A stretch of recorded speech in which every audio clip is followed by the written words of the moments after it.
Friends, I am Nidhi Chandra. Welcome to Chandra ji study. आज हम देखेंगे हिस्ट्री के लेसन प्लान्स जो कि आपको बीएड या डीएलएड में बनाने के लिए मिलते हैं। ठीक है, सबसे पहले हम लिखेंगे दिनांक, ठीक है, फिर कक्षा जिस क्लास का आप प्रकरण ले रहे हैं। जैसे कि मैंने 7th क्लास का लिया है अकबर, तो मैंने यहाँ पे 7th क्लास लिखा है। फिर आता है विषय इतिहास, मतलब कि हिस्ट्री। फिर कालांश, समय अवधि, जितने मिनट का आपका पीरियड है, 30 या 35 जो भी है आप लिख सकते हैं यहाँ पर। मेरा यहाँ पे प्रकरण है अकबर। ठीक है, सबसे पहले हम लिखेंगे विद्यार्थियों की संख्या। मैंने यहाँ पे 32 लिखा है, आप कुछ भी लिख सकते हैं। फिर आता है शिक्षण सामग्री, जैसे चौक, डस्टर, पॉइंटर, रोलर, बोर्ड आदि जो भी आपका यूज हो। फिर आता है सामान्य उद्देश्य। इसमें मेरा फर्स्ट पॉइंट है इतिहास के विषय में जागरूकता पैदा करना। सेकंड पॉइंट इज ऐतिहासिक सफलता के बारे में ज्ञान प्रदान करना। थर्ड इज ऐतिहासिक चरित्र का निर्माण कराना। ऐतिहासिक दृष्टिकोण का विकास करना। छात्र छात्राओं में ऐतिहासिक मूल्यों का विकास करना।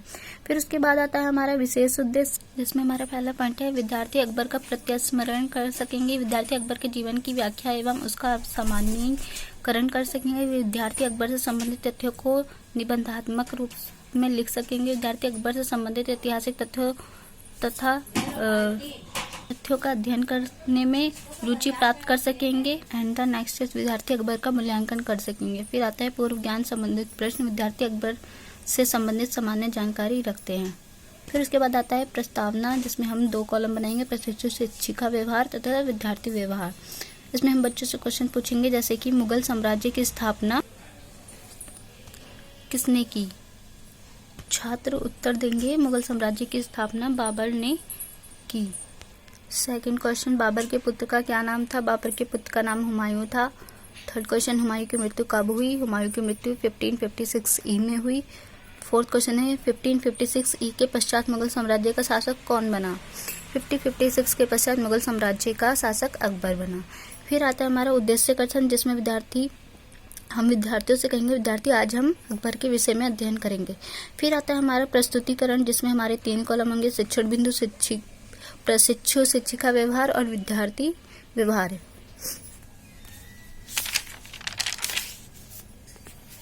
फिर आता है हमारा अकबर का जीवन परिचय, फर्स्ट टॉपिक जो मैंने लिया है। फिर इसको हमें एक्सप्लेन करना होता है और हम साइड में लिखेंगे, छात्र छात्राएं ध्यानपूर्वक सुनेंगे।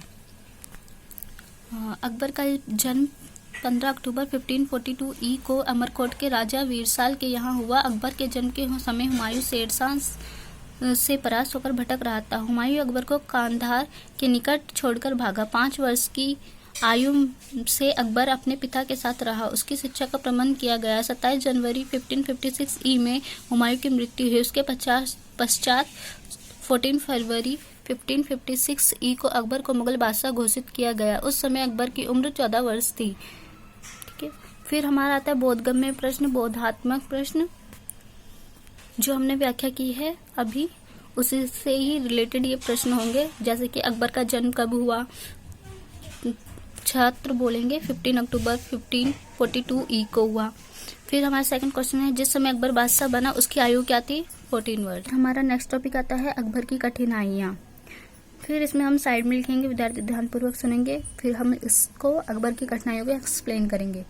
अकबर को अपने पिता से कांटों का ताज प्राप्त हुआ। उसे अनेक कठिनाइयों का सामना करना पड़ा। हुमायूं की मृत्यु के बाद काबुल, बदरशाह, कांधार के शासक अकबर को अपने आधिपत्य में करने के लिए प्रयास करने लगे। राजस्थान में जोधपुर का शासक मालदेव अकबर की कठिनाइयों को बढ़ा रहा था तथा हुमायूं ने खजाने में धन नहीं छोड़ा था।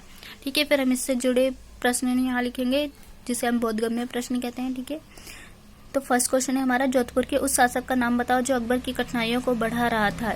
छात्र बोलेंगे जोधपुर का शासक मालदेव। सेकंड क्वेश्चन है हमारा हुमायूं ने क्या नहीं छोड़ा था, तो हुमायूं ने खजाने में धन नहीं छोड़ा था। ठीक है, हमारा नेक्स्ट टॉपिक है पानीपत का युद्ध, जिसे हम फिर से एक्सप्लेन करेंगे और साइड में लिखेंगे विद्यार्थी ध्यानपूर्वक सुनेंगे। पानीपत का द्वितीय युद्ध 5 नवंबर 1556 में अकबर और हेमू के मध्य हुआ था। हेमू ग्वालियर से आगरा की ओर बढ़ा और आगरा पर अधिकार करने के पश्चात वह दिल्ली को बढ़ा। हेमू के आक्रमण से मुगलों की सेना में खलबली मच गई, परंतु दुर्भाग्यवश उसी समय हेमू की आंख में एक तीर लगा और वह हाथी के हौदे में गिर गया। इस प्रकार हेमू की पराजय हुई और अकबर की विजय हुई। ठीक है, फिर इसके बाद आता है बोधगम्य प्रश्न, जिसमें हमने प्रश्न लिखा है पानीपत का द्वितीय युद्ध कब और किसके मध्य हुआ? तो 5 नवंबर को 1556 में हेमू व अकबर के बीच हुआ। फिर पानीपत के द्वितीय युद्ध में कौन विजयी रहा?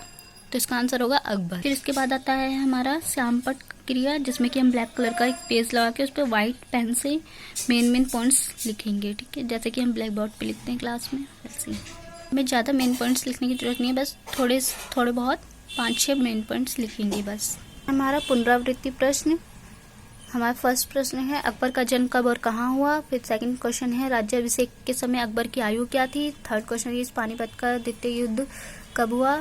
फोर्थ इज पानीपत के युद्ध में कौन विजयी रहा। हमारा कक्षा कार्य, जिसमें हम बच्चों को काम करने के लिए देंगे, जैसे कि हुमायूं के पुत्र का क्या नाम था। सेकंड क्वेश्चन अकबर का जन्म कब हुआ। थर्ड क्वेश्चन इज अकबर का जन्म किस राजा के यहाँ हुआ था। फोर्थ इज कितने वर्ष की आयु में अकबर बादशाह बना। बच्चों को घर से करने के लिए काम देंगे, जिसे हम गृह कार्य लिखेंगे। जैसे कि क्वेश्चन दिया अकबर के जीवन परिचय का वर्णन करते हुए उसकी कठिनाइयों का उल्लेख करो। ठीक है, फिर यहाँ पे हमारा ये लेसन प्लान खत्म होता है। अगर आपको अच्छा लगा तो प्लीज़ चैनल को लाइक कीजिए तथा सब्सक्राइब कीजिए और फ्रेंड्स के साथ शेयर कीजिए। Thank you.